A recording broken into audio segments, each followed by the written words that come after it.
ஞானமகன் முருகனை வழிபட்டு இங்கே போய் கொண்டிருக்கிறார். இப்ப திருத்தணி முருகனுக்கு, பழமுதி சோலை முருகனுக்கு, அதாவது முருகன் பேரே எல்லாம் வந்துடுறோம்.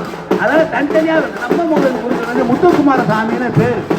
எனவே இப்பொழுது பாருங்க, நம்முடைய வேலை படித்துக் கொண்டு மிகப்பெரிய ஆயுதத்தை தட்டி கொண்டு இப்போது இறைவனை நோக்கி அந்த மக்கள் கொண்டு வந்து கொண்டிருக்கிறார்கள். அவர்கள் வழிவிடுமா கொண்டு வேண்டுகிறேன்.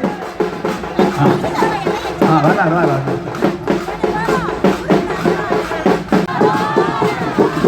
ஆன்மீக பெருமக்களே, ஆண்டவர்களே, இறைவனை வழிபடும் போது மனம், மொழி, மெய் இந்த மூன்றினாலும் நாம் எப்போது துதிக்கின்றோமோ அப்போது இறைபெருமக்கள் நம்மோடு இணைகின்றார்கள்.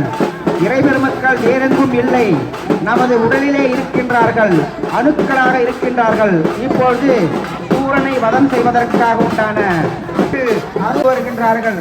சிங்கமுகாசூரன் எப்படி ஒரு அசுரன் பலவிதமாக வடிவெடுத்து பல உயிர்களை எடுத்து பல வடிவங்களில் வந்து போரிட நினைக்கின்றானோ அதற்கு ஏற்ப நமது வள்ளல் பெருமான் முருகப்பெருமான் அந்த தீய சக்திகளை, தீய குணங்களை அழிப்பதற்கு ஏற்றார் போன்ற ஆயுதங்களை அவர் வைத்துள்ளார். அதன் மூலமாகவே இந்த சம்ஹார நிகழ்ச்சி நமக்கு தெரிவிக்கின்ற செய்தியை நாம் மகிழ்ந்து பாராட்டுகின்றோம். சிங்கமுகாசூரன் இப்பொழுது வெளிப்பட்டு வருகின்றான்.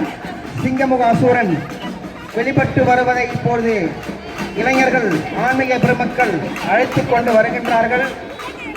வெற்றிவேல் முருகனுக்கு, கண்டவேல் முருகனுக்கு, கார்த்திகேயனுக்கு இல்லை என்பதனை பலமுறை சொல்ல நமது வாரியார் பெருமானின் கருத்துக்களை உள்வாங்கிக் கொண்டு முருகனை நாம் துதிக்க வேண்டும். மனம், மொழி, மெய் ஆகிய மூன்று முக்குணங்களாலும் முச்செயல்களாலும் துதிக்கும் பொழுதுதான் அந்த இறை அருள் நமக்கு கிட்டும் என்பது வரலாற்று உண்மை. இப்போது இங்கே சிங்கமுகாசூரனை வதம் செய்ய முருகன் எழுந்தருளியுள்ளான். இரண்டாவது அசுரனான சிங்கமுகாசூரன் இங்கே முருகனால் வதைக்கப்பட இருக்கின்றான்.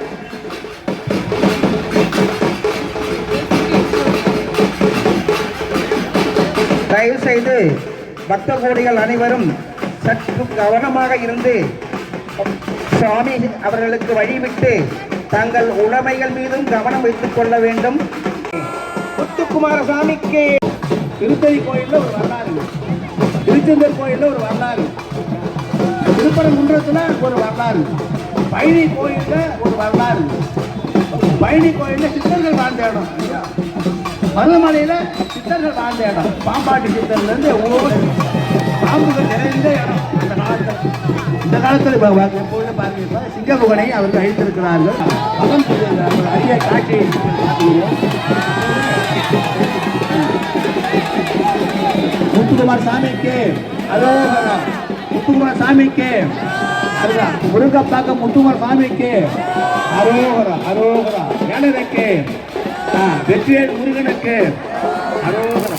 அருமையான ஒரு காட்சியை பார்க்கிறோம். அதில் பாருங்க, மேலே வான வேடிக்கை ஒளி எல்லாம் என்ன மத்தாப்பு மத்தாப்பு எல்லாம் வான வேடிக்கையாக காட்டி கொண்டிருக்கிறார்கள்.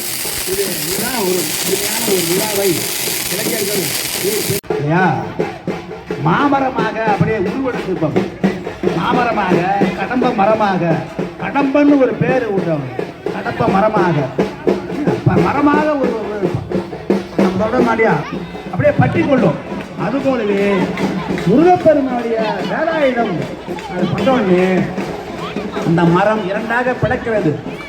உடனே அவன் வேண்டுகிறான், வரா பாருங்க, அதான் சூரன் வரா பாருங்க இல்லையா. அந்த சூரப்பெருமனை அழிப்பது அவரை முருகனே மனம் வந்து இது அழகாக காட்டினாங்க. அதுதான் சிறப்பு. முருகப்பெருமான் இப்போது சண்டைக்கு போறார். நீங்க பாருங்க, சண்டைக்கு போற மாதிரி இரண்டு கால்களையும் கீழே வைத்து அவரே அந்த அம்போடு வில்லோடு வேலோடு அப்படி கூட்டுறாங்க. அடாயுதம் கூட்டுறாங்க, எல்லாரும் ஈட்டி கொடுத்துக்கிறாங்க. ஈட்டி முருகன் சொல்றது இல்லை. ஈட்டி முருகன் சொல்றோம் நாம, சக்கர முருகன் சொல்றோம் நாம இல்லை. ஆனா வேல் முருகன் சொல்றோம் பாருங்க. கதிர்வேல், முத்துவேல், அது வேலை முதல்ல வைக்கிறான். வேலை முதல்ல வைத்து முருகரே